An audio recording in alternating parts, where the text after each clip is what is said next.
Halo kelas 11, hari ini kita ketemu lagi dengan Bu Ratna pada mata pelajaran sosiologi ya.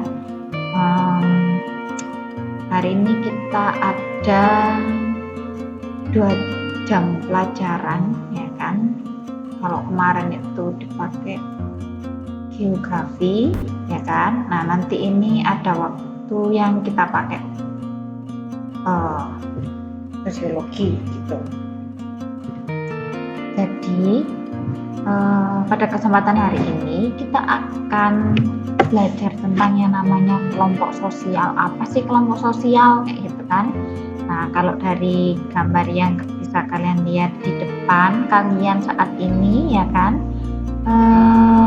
kita nggak asing ya dengan salah satu film yang pernah ditayangkan di layar lebar, bahkan di televisi kalian juga sudah tayang ya, itu adalah salah satu bentuk kelompok sosial.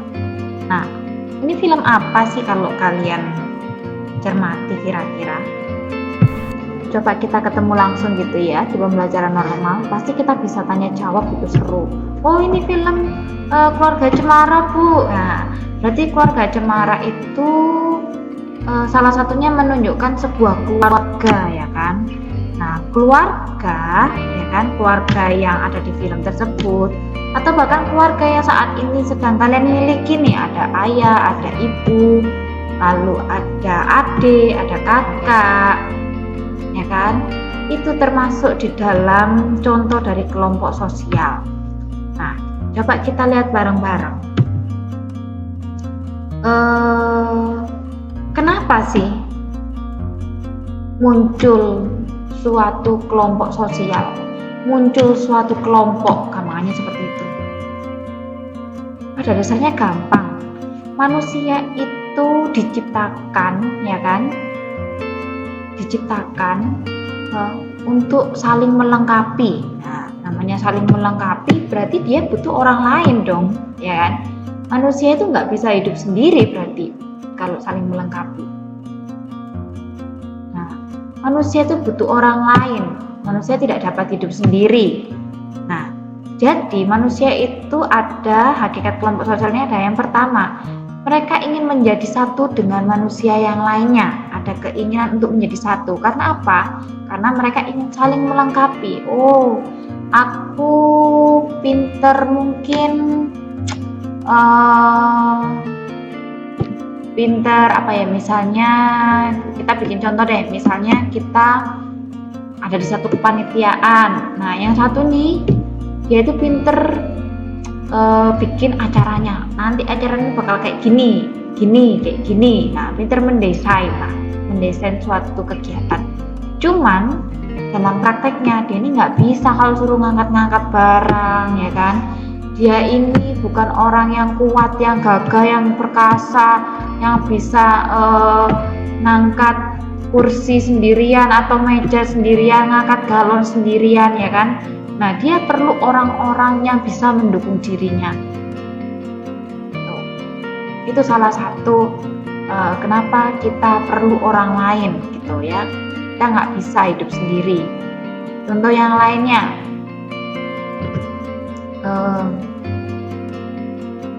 Bu Ratna, kalian sama-sama misalnya kita sama-sama mengkonsumsi beras ya kan. Nah apakah kita harus menanam beras sendiri? Terus kalau kita mau makan, misalnya pengen makan ayam ya kita harus beternak ayam sendiri. Kalau kita pengen makan daging sapi ya kita harus beternak sapi sendiri sorry ya. Lalu kalau misalnya kita harus makan nih, kita harus repot-repot sembelih si sapinya dulu ya kan, kita harus membajak sawahnya dulu, dan terus kapan kita makannya? Makanya kita perlu orang lain, kita nggak bisa hidup sendiri kayak gitu. Kalian belajar, mungkin kalian nggak bisa belajar sendiri, kalian butuh misalnya buku, kalian butuh misalnya guru, kalian butuh misalnya orang tua untuk membimbing kalian juga. Nah itu ya, berarti kita memang diciptakan untuk tidak bisa hidup sendiri, tapi hidup berdampingan dengan orang lain. Lalu yang kedua, keinginan untuk menjadi satu dengan lingkungan alamnya. Jadi yang kedua,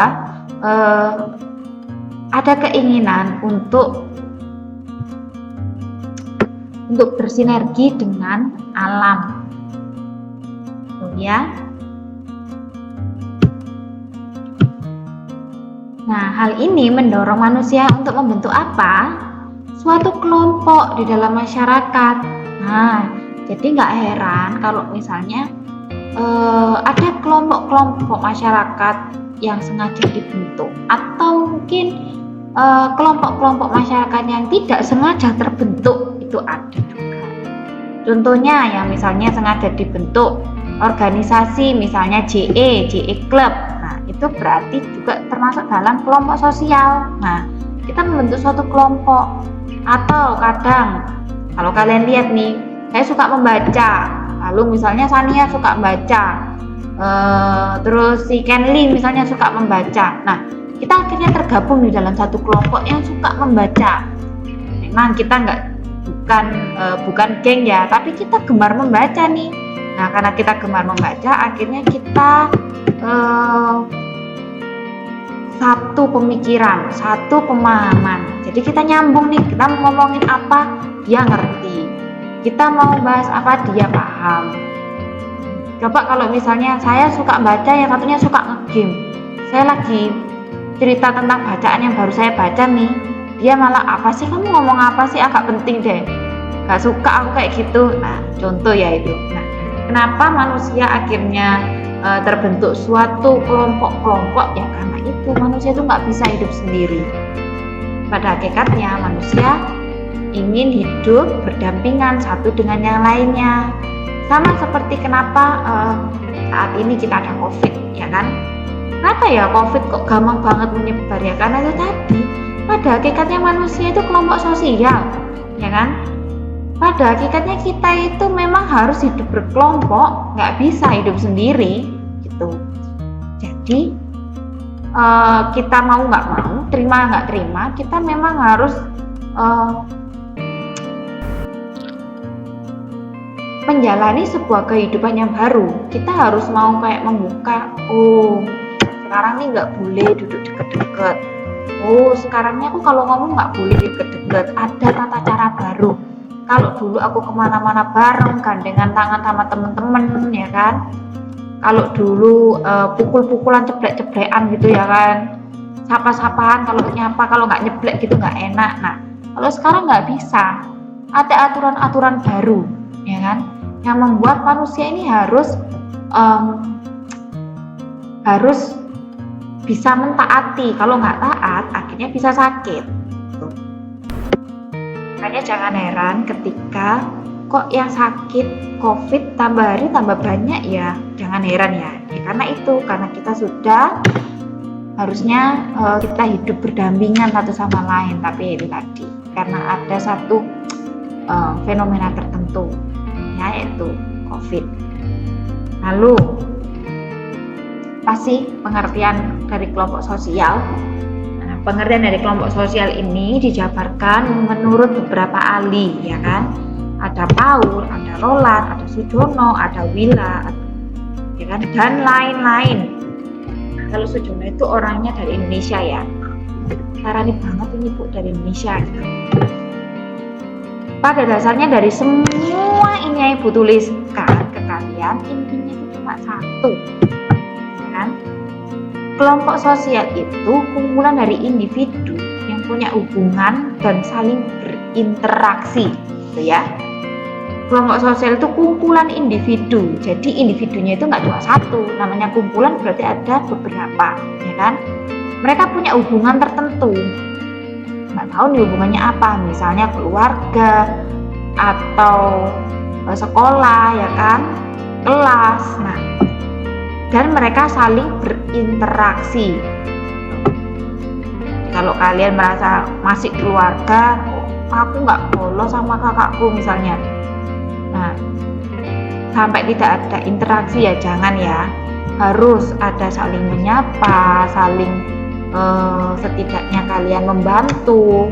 Kalau kakaknya nggak bisa ya dibantu, kalau kalian sebagai kakak ya harus membantu adiknya, kayak gitu, harus saling bersinergi, berinteraksi satu sama lain, ya.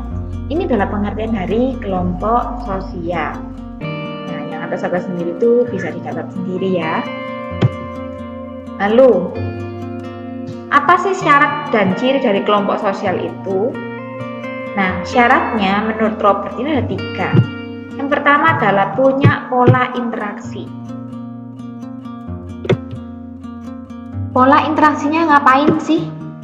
Entah itu belajar, berdiskusi misalnya, atau rapat, atau kerja, atau apalagi ya, banyak lah.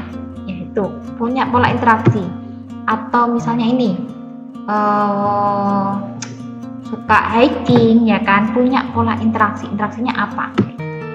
Lalu yang kedua, pihak yang berinteraksi ya kan, mendefinisikan dirinya sebagai anggota kelompok. Jadi misalnya nih, saya ya kan, saya Bu Ratna.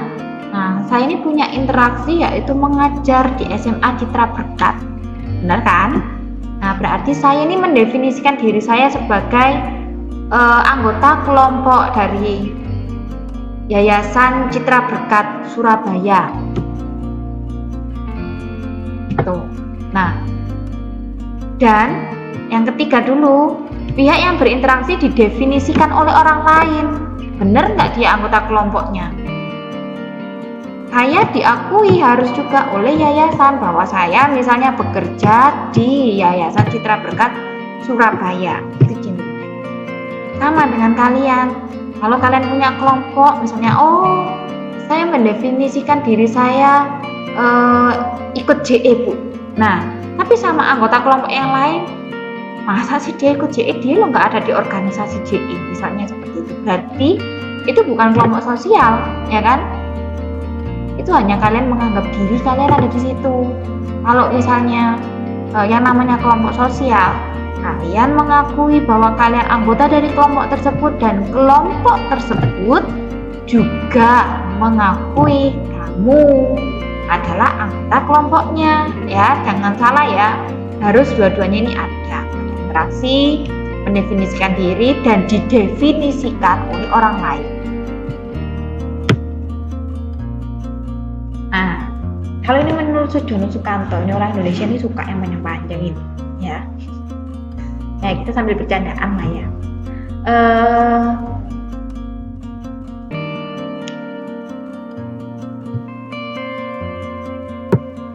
Yang pertama ada kesadaran sebagai bagian dari kelompok yang bersangkutan. Kita sadar diri bahwa kita adalah bagian dari kelompok tersebut, ya kan? Namanya orang sadar diri itu misalnya aku mau membantu temanku yang ya sekelompok ini. Kerja kelompok ya gitu, aku mau membantu temanku yang sedang mengerjakan tugas ini. Aku nggak mau cuma ikut numpang nama. Nah, itu salah satunya. Ya, kalau kalian merasa aku bagian dari kelompok tersebut ya, aku harus sadar diri, ya kan? Aku harus mau mengerjakan tugas kelompokku. Gitu. Lalu yang kedua, ada hubungan timbal balik antara anggota yang satu dengan anggota yang lain dalam kelompok itu. Ada hubungan timbal balik, nah, maksudnya saling membantu tadi antara anggota satu dengan anggota yang lain. Lalu yang ketiga, ada suatu faktor pengikat yang dimiliki bersama oleh anggota kelompok tersebut sehingga hubungan di antara mereka bertambah erat. Misalnya ini, mereka punya tujuan yang sama, ideologi yang sama, visi yang sama. Kalau kita kerja kelompok berarti kita punya tujuan yang sama. Sama-sama pengen apa? Pengen kerjaannya selesai, ya. Pengen kerjaannya dapat nilai yang bagus, pengen tepat waktu selesainya. Contoh yaitu. Lalu yang keempat, punya struktur kaidah pola perilaku yang sama. Kalau struktur itu biasanya di organisasi, lalu di tempat kerja, ya kan? Punya kaidah-kaidah pola perilaku yang sama, bersistem dan berproses. Nah, punya sistem, punya proses yang harus dilakukan bersama-sama.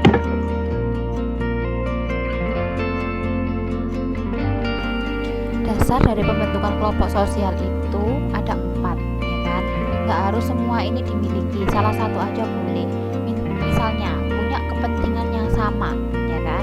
Kayak organisasi nih, kalau organisasi kan punya tuh kepentingan yang sama, tujuannya sama, visi yang sama, itu ya, kepentingannya sama. Lalu pertalian darah atau keturunan, nah ini berarti keluarga, itu kelompok sosial. Lalu dia berasal dari daerah atau wilayah yang sama. Lalu yang keempat, punya ciri fisik yang sama, itu yang membuat suatu kelompok sosial tertentu. Nah nanti silakan, berarti kalian kan sudah paham tuh kira-kira kelompok sosial apa ya yang pernah saya ikuti, ya kan? Nah nanti silakan kalian membuat di Google Jamboard yang sudah saya siapkan ya. Nah nanti kalian memilih menggunakan ini sticky note, ya kan, menggunakan sticky note. Nah nanti kalian tuliskan itu satu kelompok sosial yang pernah kamu ikuti, dan kalian berikan kesan positif yang pernah kalian alami atau pelajari dari kelompok tersebut, gitu ya. Jangan lupa diberi nama. Contohnya seperti yang sudah saya buat, ini punya saya. Nah, Bu Ratna, saya pernah ikut di mana? Lalu apa yang saya dapat dari situ, gitu ya. Kalian boleh terserah mau apa aja, ya. Silakan ditulis di sini nanti. Untuk materi selanjutnya, kita akan belajar tentang tipe kelompok sosial itu apa aja. Lalu kita juga akan main kuisis nih. Nah, jadi jangan lupa PR-nya ini dikerjakan dulu. Waktunya cuma hari ini aja ya, harus sudah dikumpulkan. Oke, jangan lupa catatannya juga harus di-upload di psikologinya. Oke, terima kasih. Selamat siang, selamat belajar.